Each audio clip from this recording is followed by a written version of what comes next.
बिस्मिल्लाहिर्रहमानिर्रहीम, अस्सलाम वालेकुम नाजरीन। मैं हूं बाबर हयात और आप देख रहे हैं 24/7 उर्दू न्यूज़ पर बाबर हयात शो। नाजरीन, चैंपियंस ट्रॉफी का माहौल बनना शुरू हो गया है और अब चैंपियंस ट्रॉफी के जो वार्म अप मैचेस होने जा रहे हैं उनका ना सिर्फ शेड्यूल अनाउंस कर दिया गया है बल्कि साथ में पाकिस्तान के स्क्वाड्स का भी ऐलान कर दिया गया है। जो एक नहीं, दो नहीं, तीन स्क्वाड्स हैं जो तीन डिफरेंट प्लेसेस के ऊपर तीन डिफरेंट टीम्स के साथ वार्म अप मैचेस खेलेंगे, प्रैक्टिस मैचेस आप इनको कह लीजिए, वो खेलेंगे। मुकम्मल शेड्यूल अनाउंस हो गया है। पाकिस्तान के तीन स्क्वाड्स के तीन कप्तान कौन से हैं वो भी आपके साथ शेयर करूंगा। इसके अलावा आपके साथ जो वार्म अप मैचेस का शेड्यूल है वो भी आपके साथ शेयर करूंगा। पाकिस्तान क्या वार्म अप मैचेस, पाकिस्तान की जो नेशनल टीम है वो क्या वार्म अप मैचेस खेलने जा रही है या नहीं खेलने जा रही, कौन कौन टीमों के वार्म अप मैचेस हो रहे हैं,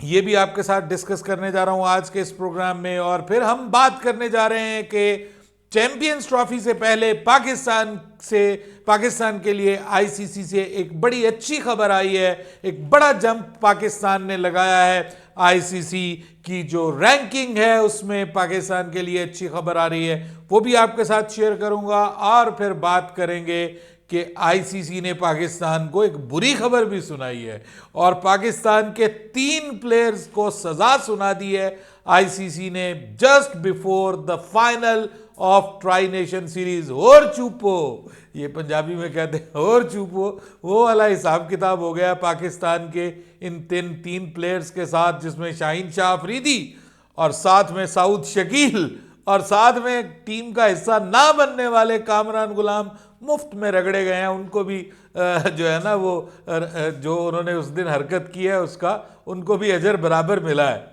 इस पे बात करेंगे, आपको इस हवाले से भी अपडेट करूंगा। लेकिन प्रोग्राम का आगाज करने जा रहे हैं हम बाबर आजम के इस बयान के साथ के जिसमें उन्होंने कहा, भाई मुझे कोई किंग मत कहे, मैं कोई किंग विंग नहीं हूं।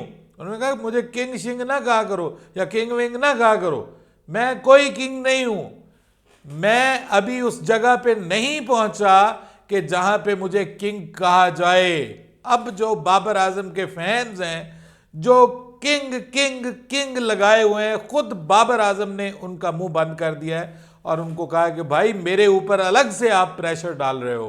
क्योंकि ये जो बाबर आजम का बयान इस वक्त सामने आया है ना, मेरे ख्याल में ये इस वजह से सामने आया कि बाबर आजम अपनी फॉर्म को लेकर के एक तरफ से टेंशन में है। ऑब्वियसली वो उस तरह से परफॉर्म नहीं कर पा रहे, क्रॉस द फॉर्मेट परफॉर्म नहीं कर पा रहे।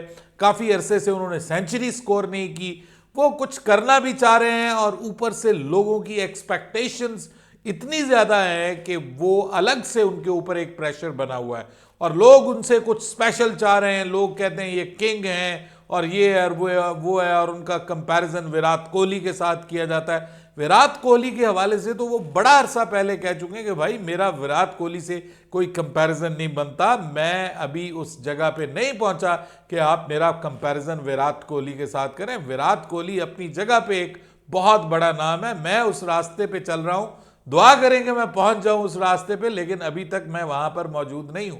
तो इसलिए अब उन्होंने स्ट्रेट फॉरवर्ड कह दिया कि भाई मैं कोई किंग विंग नहीं हूं, ठीक है, आप मुझे किंग ना कहें। ऑब्वियसली ये एक एडिड प्रेशर हो जाता है आपकी एक्सपेक्टेशन का। और मोहम्मद रिजवान ने भी इसके ऊपर बात की है।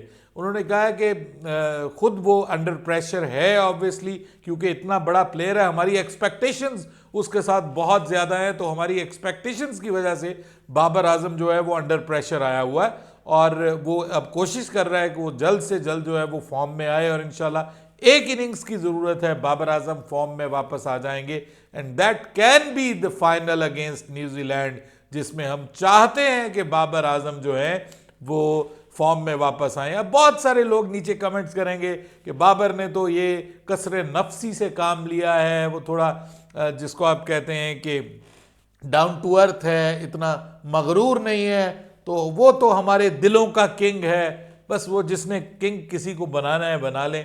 खुद बाबर आजम ने अलबत्ता ये कह दिया कि भाई मैं किंग नहीं हूं। दूसरी जानिब पाकिस्तान के लिए एक बुरी खबर आई है, लेकिन उससे पहले अच्छी खबर बना देता हूं कि जो आईसीसी की रैंकिंग है उसमें पाकिस्तान की टीम को लगा है जी जंप और पाकिस्तान अब दूसरे नंबर पे आ गया।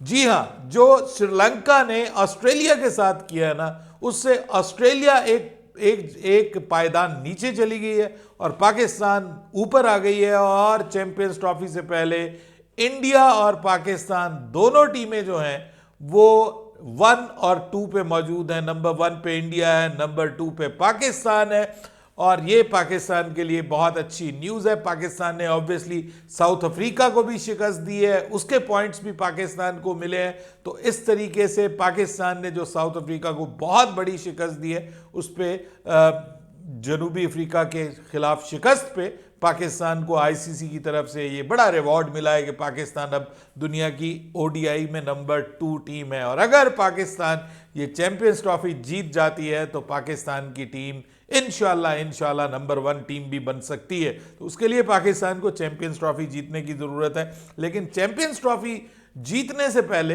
पाकिस्तान ने बतौर host nation warm up matches का ऐलान कर दिया है जी।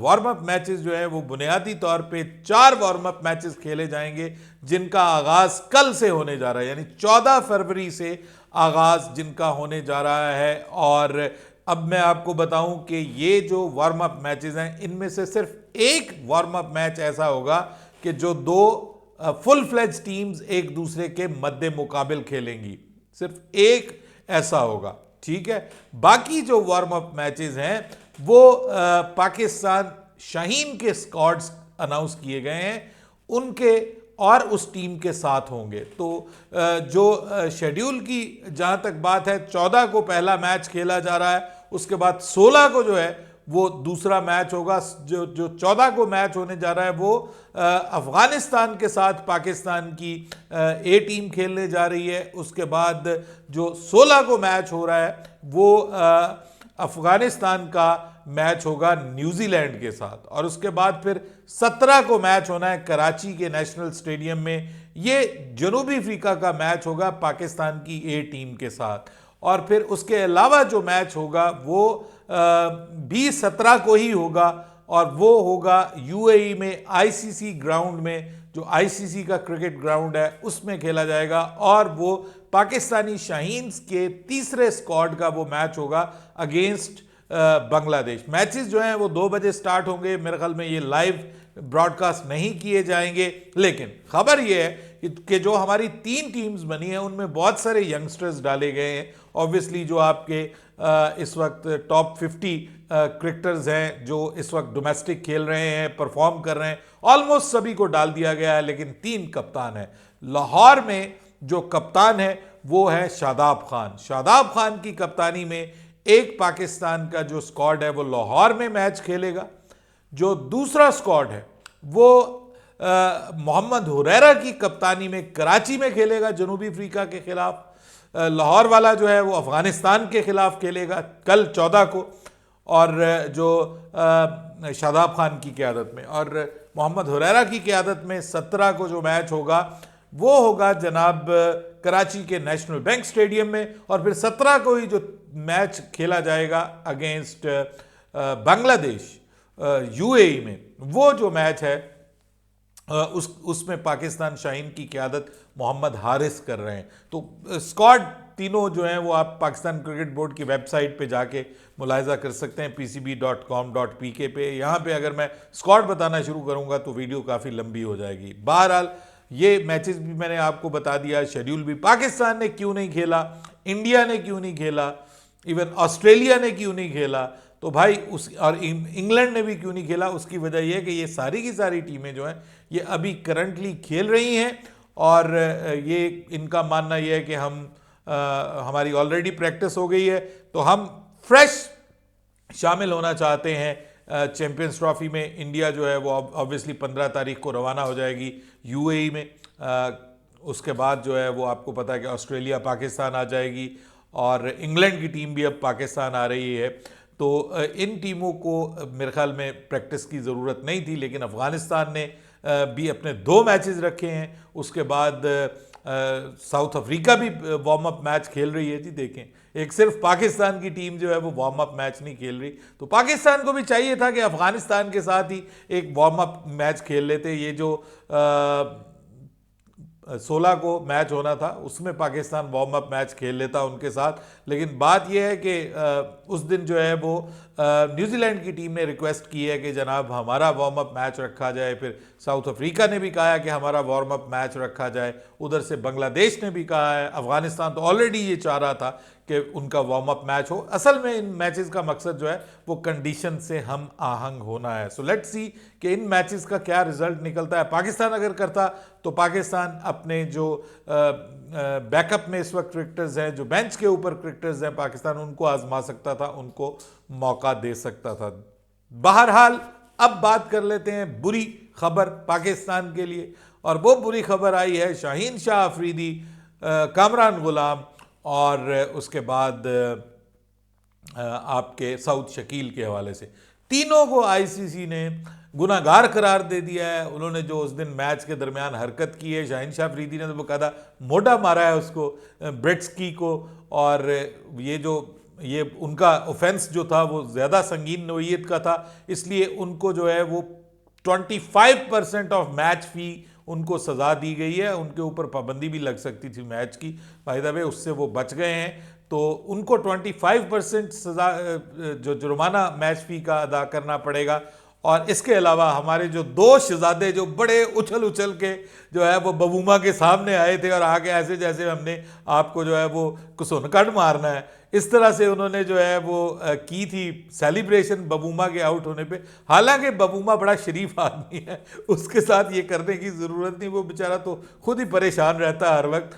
तो ये इन्होंने किया तो इनको भी भाई 10% का तो जुर्माना हुआ है, और ये माने भी हैं अपनी गलती। इन्होंने कहा जी ठीक है हमसे गलती होगी, आप हमें जुर्माना कर दें। बहरहाल ये कोई अच्छी वो तो नहीं है, इस तरह का नहीं करना चाहिए। बाकी स्लेजिंग वगैरह तो सभी करते हैं, लेकिन यह है कि माहौल बन गया था उसके बाद पाकिस्तान और साउथ अफ्रीका के दरमियान जो टसल हुई है उसमें माहौल पूरे का पूरा बन गया था और मज़ा आ गया था। बहरहाल जी पाकिस्तान की जो जीत है उसको लेकर के अभी भी भारतीय मीडिया में बातें हो रही हैं, और आज तो सारा दिन सभी चैनल्स ने इसके हवाले से बात की है। अखबारात जो हैं उन्होंने खबरें लगाई हैं टॉप के ऊपर, और अब ये बात की जा रही है कि जनाब अगर इंडिया पाकिस्तान को जो है वो टेकन एज ग्रांटेड जिसको कहते हैं, अगर वो लेने के लिए सोच रहा है तो आप भूल जाएं। पाकिस्तान की टीम अपने रिदम में वापस आ गई है, पाकिस्तान की टीम ज़बरदस्त फॉर्म में नज़र आ रही है, और ऐसा ऐन मुमकिन है कि पाकिस्तान भारत को भी शिकस्त दे दे। अगर पाकिस्तान साउथ अफ्रीका को हरा सकता है, और अगर पाकिस्तान न्यूजीलैंड को भी फाइनल में शिकस्त दे देता है, क्योंकि न्यूजीलैंड की ऑलमोस्ट फुल फ्लेज टीम जो है वो खेल रही है, ऑलमोस्ट क्या तकरीबन क्या मुकम्मल तौर पर उनकी फुल फ्लेज जो चैंपियंस ट्रॉफी की टीम है वही खेलेगी फाइनल। तो इसका मतलब ये है कि पाकिस्तान अगर फाइनल जीत जाता है तो फिर टॉप 4 में पाकिस्तान को हर कोई शामिल करेगा। और अब तो जो है वो और भी कुछ प्लेयर्स हैं, उन्होंने पाकिस्तान के बारे में प्रिडिक्ट किया है कि जनाब पाकिस्तान टॉप 4 में तो उनको पहुंचता हुआ दिखाई दे रहा है, और पाकिस्तान की टीम इंशाल्लाह चैंपियंस ट्रॉफी भी जीत सकती है। तो पाकिस्तान की टीम को लेकर के ये अच्छी खबरें हैं कि पाकिस्तान ने जो रिकॉर्ड कायम किया, और फिर तो सबसे अच्छी मुझे चीज़ लगी जिस तरीके से पाकिस्तान ने इस रिकॉर्ड चेज को सेलिब्रेट किया, जिस तरीके से मोहम्मद रिजवान ने जब सेंचुरी लगाई तो उस किस तरह से खुशी मनाई आगा सलमान ने, और उसके बाद फिर जब आगा सलमान ने सेंचुरी बनाई तो मोहम्मद रिजवान ने प्रॉपर जश्न मनाया। तो ये चीज़ वो है कि जो बड़ा दिल को खुश करती है। फिर जब मोहम्मद रिजवान बाहर आए हैं तो जिस तरह से बाबर आजम ने मोहम्मद रिजवान को गले से लगाया, जिस तरह से बाबर आजम शाहीन शाह अफरीदी एक दूसरे के गले लगे, तो ऐसा लग रहा है कि चैंपियंस ट्रॉफी से पहले पाकिस्तान का जो स्क्वाड है उसमें सब अच्छा चल रहा है, टीम एकजुट होकर खेलती हुई दिखाई दे रही है। और जो 2023 में पाकिस्तान की शिकस्त की वजह बनी और फिर 2024 में भी पाकिस्तान की शिकस्त की वजह बनी, वो जो आपस में एक दूसरे के साथ टसलबाजी थी वो अब नज़र नहीं आ रही। और जब आप एक साथ एकजुट होकर खेलते हैं तो फिर जीत आपका मुकद्दर बनती है। ये एक अच्छी खबर है पाकिस्तान के लिए, और इंशाल्लाह पाकिस्तान इसी तरह आगे बढ़ता रहेगा। अपनी राय दीजिएगा कमेंट सेक्शन में। बाबर हयात को इजाज़त दीजिएगा। अल्लाह हाफिज़।